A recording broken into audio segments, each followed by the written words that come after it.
No guys, ito nang update sa durian natin.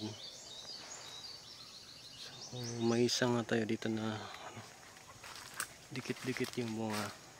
Yan. Ito din, no.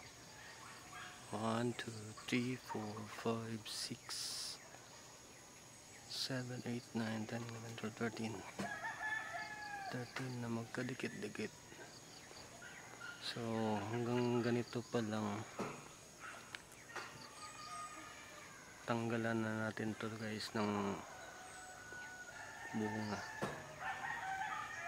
Kasi aagawan niya ng sustansya. Ito, tanggalan ko siguro ito ng isa.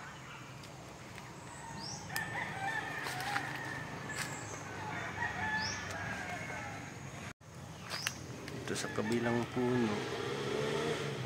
Okay lang yun.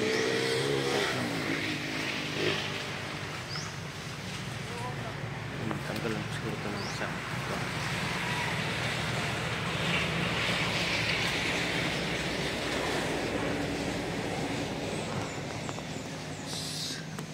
Sorry durian.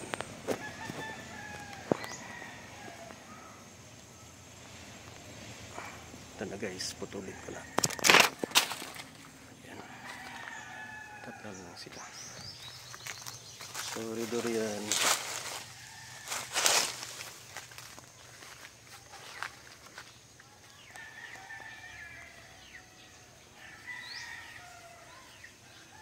So, may sumunod pa na bulaklak guys. So hindi to sabay-sabay na maghihinog or magmamature.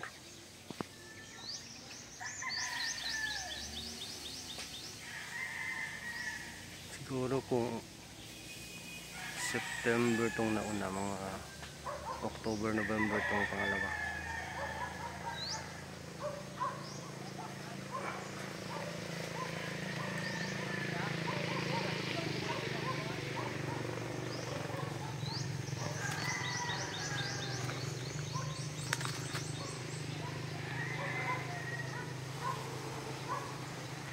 Meron pa doon sa taas guys, pagkadikit din.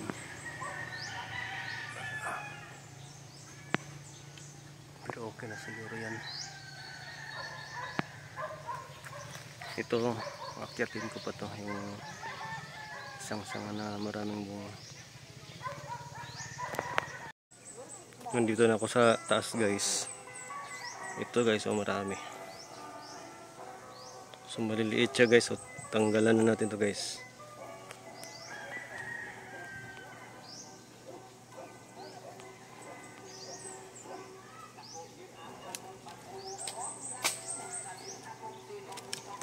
Okay. Natamaan ako guys. Sakit.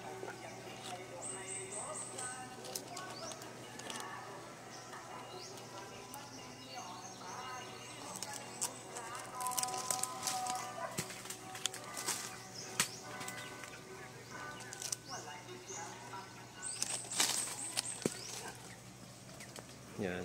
Kaya siguro rin guys. Ito, tanggalan din natin to. Okay, siguro to.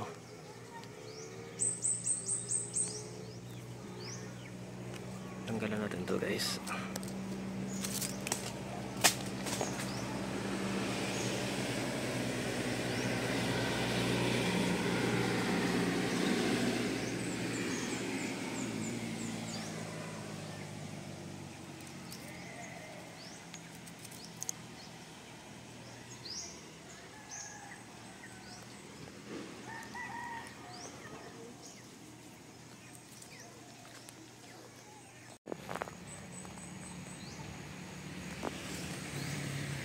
Mahirap videoin guys.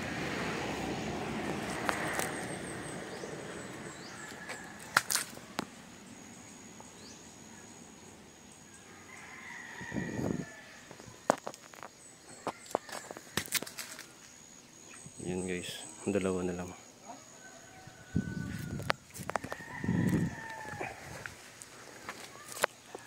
Tapos ito mahirap abutin. Ano kaya ito?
Ito na yung kinat natin guys. Ito sa iba sayang guys kasi kompleto yung ano niya.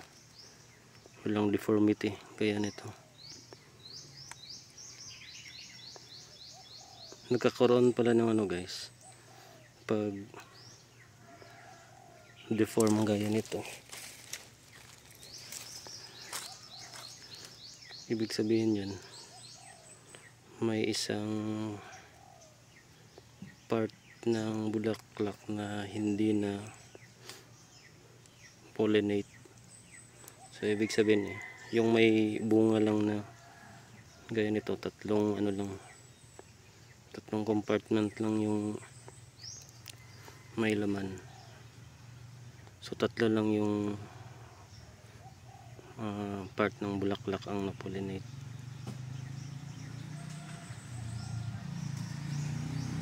So sa durian may limang may limang compartment. So ito tatlo lang yung na-pollinate.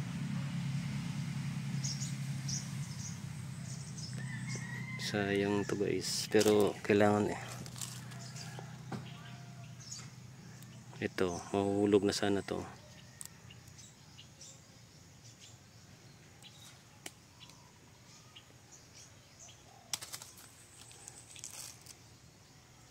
Ito kompleto sana to.